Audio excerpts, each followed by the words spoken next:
मैं इस वक्त मौजूद हूं प्रयागराज के महाकुंभ मेले के बीचों बीच। ठीक यहीं पर 45 करोड़ से ज्यादा हिंदुस्तानी आएंगे। इनकी सुरक्षा को लेकर योगी आदित्यनाथ ने क्या सुरक्षा इंतजामात किए हैं, कौन कौन सी साजिश है, कैसे कैसे बस होगी, क्या है तैयारी सनातनियों की सुरक्षा की। महाकुंभ के मैदान में हिंद की सेना ने सुरक्षा अपने हाथों में ले ली है। ये हर स्थिति से निपटने और उसे कंट्रोल करने में दक्ष है। स्पेशल ऑपरेशन के लिए एनएसजी तो आतंकियों की साजिश को नाकाम करने के लिए यूपीएटीएस तैनात है। एक फेस्टिवल ऐसा है इंडिया का जिसके ऊपर पाकिस्तान का बच्चा बच्चा जानता है, बल्कि दुनिया भर में उसकी बात की जाती है। वैसे तो इंडिया के बहुत सारे फेस्टिवल ऐसे हैं सर, लेकिन एक आ रहा है फेस्टिवल, अब करीब है, प्रयागराज, और वैसे उसको आम लफ्जों में कुंभ का मेला कहा जाता है।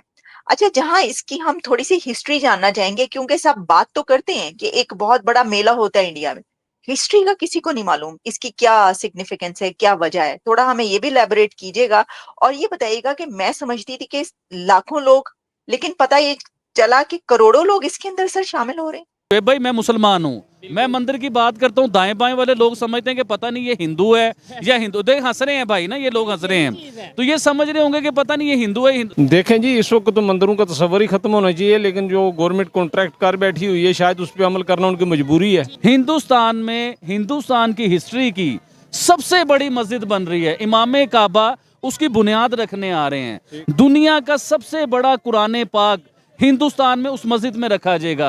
अब मुझे बताएं कि जब हम ये बात करते हैं कि पाकिस्तान में भी बहुत बड़े मंदिर होने चाहिए, अगर हम मुसलमान हैं तो हमें दूसरे को भी रिस्पेक्ट देनी चाहिए। करोड़ों लोग शामिल हो रहे हैं इस बार, लगभग 45 करोड़ लोग इसमें शामिल होंगे। 45 करोड़ लोग, 45 करोड़, 2 महीने से कुछ कम ये चलेगा। तो over those 2 months I think 57-58 days का है टोटल इसका, यानी 13 जनवरी से शुरू हो जाएगा और 7 मार्च तक चलेगा। इस पीरियड में करीब 45 करोड़ लोग, यानी आप समझ लीजिए 1 करोड़ पर डे का एवरेज आएगा, ऐसे एक्सपेक्टेशंस हैं इसके लिए। तो संजय जी, दुनिया का सबसे बड़ा फेस्टिवल हुआ ना फिर, 45 करोड़ तो अनबिलीवेबल है। हेलो दोस्तों, जैसा कि आपने हाईलाइट में देखा, उत्तर प्रदेश के प्रयागराज में गंगा किनारे पर संस्कृति जश्न के केंद्र बनना जा रहा है। जिले में 2025 में होने जा रहे महाकुंभ की तैयारी जोरों शोर से चल रही है। जश्न पूरे 45 दिन का होगा, जो 14 जनवरी से 26 फरवरी तक चलेगा। ये साल 2012 में महाकुंभ से करीब 3 गुना बड़ा होने वाला है। स्वीडन की सरकार ने 15 से ज्यादा विभाग को तैयार थे। प्रोजेक्ट की जिम्मेदारी सौंपी। तैयारी में 500 से ज्यादा प्रोजेक्ट पूरा करने का टारगेट रखा गया। तो दोस्तों चलिए देखते हैं कि पाक मीडिया इस पर क्या रिएक्शन देता है, उनका क्या कहना है इस वीडियो के। हाँ, it's about 50% greater than America's population. Definitely it has to be the biggest. There is no doubt about that. Exactly. तो ये तो इसका एक्सटेंट है, नो डाउट अबाउट दैट। अच्छा, ये अकेला नहीं है, 4 जगहों पे कुंभ होते हैं और वो उनके एस्ट्रोनॉमिकल कॉन्फ़िगरेशंस हैं। जैसे ये जो जुपिटर का जो मूवमेंट होता है, तो जुपिटर जो है वो 12 साल में एक पूरा जो ज़ोडियाक है वो कवर करता है। 12 साल में ज़ोडियाक कवर करता है, तो उसके हिसाब से जैसे ये जो है, जब टॉरस में आता है, जब जुपिटर टॉरस में आता है तब प्रयागराज का कुंभ होता है। ओके। और उसमें जो है वो सन का मूवमेंट भी देखा जाता है, तो सन कैप्रिकॉर्न में होगा और जुपिटर टॉरस में होगा, तब ये कुंभ प्रयागराज में होता है। इसी तरह से आपके नासिक में गोदावरी नदी है वहाँ, और शिप्रा नदी है उज्जैन में। यहाँ पर जब होता है, जब आपका जुपिटर आता है एक्वेरियस में, जुपिटर आता है जब एक्वेरियस में, तब तो होता है पहले नासिक में, और जब जुपिटर निकलता है तब होता है उज्जैन में। वो 1 साल का उसमें फर्क होता है। अच्छा। इसी तरह से आपके हरिद्वार में होता है। अच्छा। हरिद्वार में होता है, तो वो जुपिटर के अलग अलग हिसाब से वो होता है। तो ये जुपिटर के मूवमेंट के ऊपर ये अलग अलग जगहों पे ये होते हैं। ये कुंभ यहाँ जो होता है वो Jupiter in Taurus and sun in Capricorn, मकर में। तो ये प्रयागराज का कुंभ होता है। और ये है पूर्ण कुंभ। 3 तरह के कुंभ होते हैं, एक होता है अर्ध कुंभ जो 6 साल के पीरियड पे होता है, और ये पूर्ण कुंभ जो 12 साल के पीरियड पे होता है, और एक होता है महाकुंभ। महाकुंभ इज 12 साइकिल्स जब पूरे हो जाते हैं पूर्ण कुंभ के, तो वो महाकुंभ होता है। तो इस बार वाला जो होने वाला है वो महाकुंभ है, यानी आफ्टर 144 ईयर्स। ओ ओके। इसीलिए इस बार जो है वो यहाँ पर मेगा क्राउड एक्सपेक्ट की जा रही है। यानी सिर्फ कुंभ नहीं बल्कि महाकुंभ।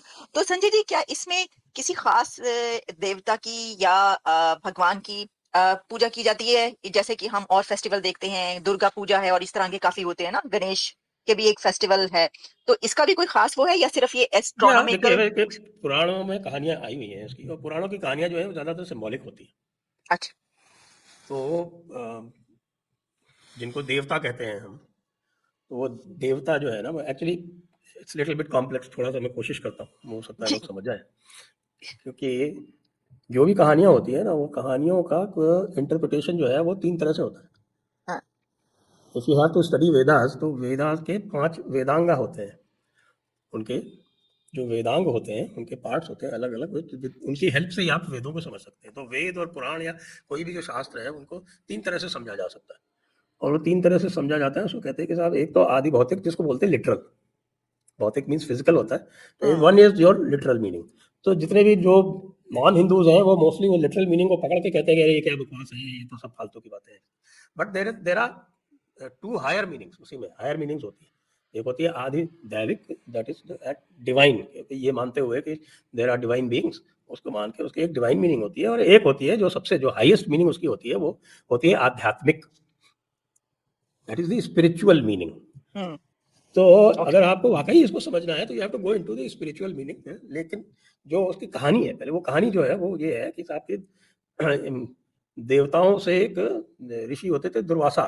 वो बहुत जो है उनका काम यही था कि लोगों को टेस्ट करते थे। यदि किसी में उनको देखते थे कि भाई अहंकार हो गया, इसका बहुत ईगो हाई हो गया, तो उसको वो कर्स कर देते थे, श्राप देते थे।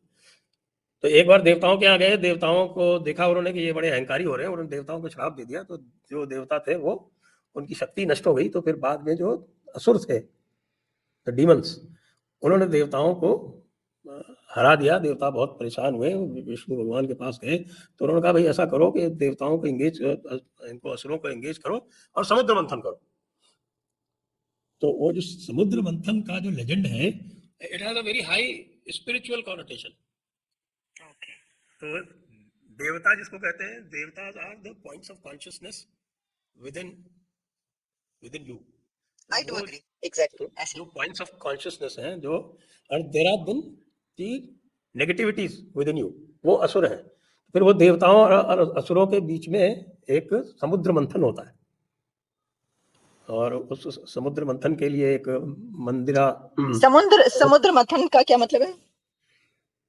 churning of the ocean. अच्छा। It is churning of not a normal ocean. It is churning of the cosmic ocean. Okay. वो churning of the cosmic ocean होती है। तो वो जो churning of the cosmic ocean से 14 रत्न निकलते हैं, जेम्स एंड ज्वेल्स। तो वो जेम्स और ज्वेल्स में जो बाद में सबसे लास्ट में, शुरू में उसमें विष निकलता है। विष मीन्स पॉइजन। वो पॉइजन जो है तो यूनिवर्स को डिस्ट्रॉय कर देता है। उसको शंकर जी ने अपने कंठ में, अपने नेक में उसको धारण कर लिया। तभी that is why he is called Neelkanth, क्योंकि उससे उनका जो कंठ था वो नीला हो गया। So he saved the creation by keeping that poison within his throat. तो उसके बाद लास्ट में अमृत निकलता है, जिसको सारा झगड़ा अमृत के लिए हो रहा था। तो यही विष्णु जी ने कहा था कि भैया वो अमृत निकलेगा, उसको तुम लोग पी लेना। तो फिर जो अमृत का जो उस पर जो छीना झपटी हुई, उस अमृत की 4 बूंदें जो है वो पृथ्वी पे गिरी। वो 4 स्थान प्रयागराज, हरिद्वार, हरिद्वार गंगा जी पे है, प्रयागराज संगम है ये, एक गंगा यमुना, और एक जो सरस्वती जो लुप्त हो गई। तो यहाँ पे हम लोग भी सोचा करते थे भाई ये सरस्वती लुप्त हो गई, इसका क्या अभिप्राय है, व्हाट इज दी इम्प्लीकेशन कि भाई ये लुप्त हो गई। तो अब समझ में आता है कि भाई that was their way of telling us कि भाई ये सरस्वती नदी थी जो डिसअपियर हो गई। तो इसको याद रखने के लिए दे पुट सरस्वती हियर। अब जाके जो सारे रिसर्चेस हुए, उससे पता चला कि yes there indeed was a Saraswati river, which disappeared in the sands of desert. Exactly और वो संजय जी इसको तो आप इसलिए भी हम जैसे लोग भी इसलिए नहीं झुटला सकते कि वो जो कृष्णा का एक संकन सिटी जो अंडर वाटर सिटी भी दरियाफ्त द्वारका। हुआ है, डिस्कवर हुआ है, एग्जैक्टली द्वारका, तो वो तो मतलब साइंस की रूह से उन्होंने वो बताया और उसकी डिस्कवरी हो रही है, तो अब बिल्कुल, वो जो obviously सरस्वती की जो चैनल है वो भी अब डिस्कवर हो चुकी है। नासा ने भी उसको corroborate कर दिया। तो वो अब जो आपके इंडस वैली सिविलाइजेशन जिसको कहते थे, वो एक्चुअली इंडस सरस्वती सिविलाइजेशन है। और सरस्वती के बैंक्स जो था, वो जो पुराना सरस्वती के बैंक था, तो जैसे पहले Harappa Mohenjodaro which is now in Pakistan, वो जब ढूंढे गए थे तो उस चैनल के आसपास जो है वो सैकड़ों और एस्टैब्लिशमेंट्स और हैबिटेशंस मिले। और उसमें एक राखी गढ़ी है, you can google it and see. Rakhi Gadi is a very prominent habitation which has been found to be almost at the same time as Mohenjo-daro. And फिर एक और उसके बाद बिरन्ना करके एक जगह मिली है, वो तो it is supposed to be 8,000 years before present, which is even older than Harappa and Mohenjo-daro. Wow. So now at least we are calling it Sindhu Saraswati civilization. Sindhu means Indus. So it is now Indus Saraswati civilization. तो वो जो सरस्वती जो गायब हो गई, जो लुप्त हो गई, उसका जो है चैनल जो है वो आप ट्रेस कर सकते हैं। इन्होंने पूरा फिल्मिंग करके ऊपर से ग्राउंड पेनिट्रेटिंग रेडार वगैरह लगा के that channel has been mapped out.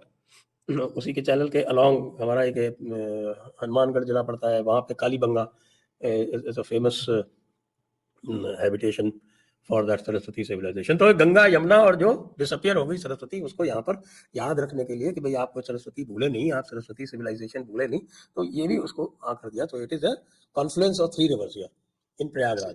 तो शिप्रा रिवर है, उस पे उज्जैन में होता है। Ujjain was also a very famous place, क्योंकि Ujjain was supposed to be the prime meridian. जो इस वक्त ग्रीनिश में है प्राइम मेरिडियन, वो prime meridian when India was the leader in the world, तो prime meridian used to be in Ujjain. तो वो उज्जैन में ये शिप्रा नदी पर यहाँ पर होता है। Ujjain is also the place, उसके पास में सांदीपनि ऋषि थे, उनका आश्रम है, that is where Krishna supposed to have got his education. करते हैं, किस लेवल की मस्जिदें बनाते हैं, इवन के उधर से हमारे जूते भी चोरी हो जाते हैं। तो अभी मैंने एक सिख से बात हो रही थी, मैं बल्कि चला गया गुरु नानक सरकार जो है ना, उधर मैं चला गया, मेला था, उनका 550वां जन्मदिन था। तो मैं उधर गया, तो शूज जब मैं उतार के बाहर रखवाने लगा ना शूज, तो मैंने उसे कहा कितने पैसे हैं, तो वो बच्चा हंसने लग गया। वो कहता भाई हम लोग पैसे नहीं लेते हैं शूज रखने के। तो मैं खैर वो शूज रख के हम लोग अंदर चले गए।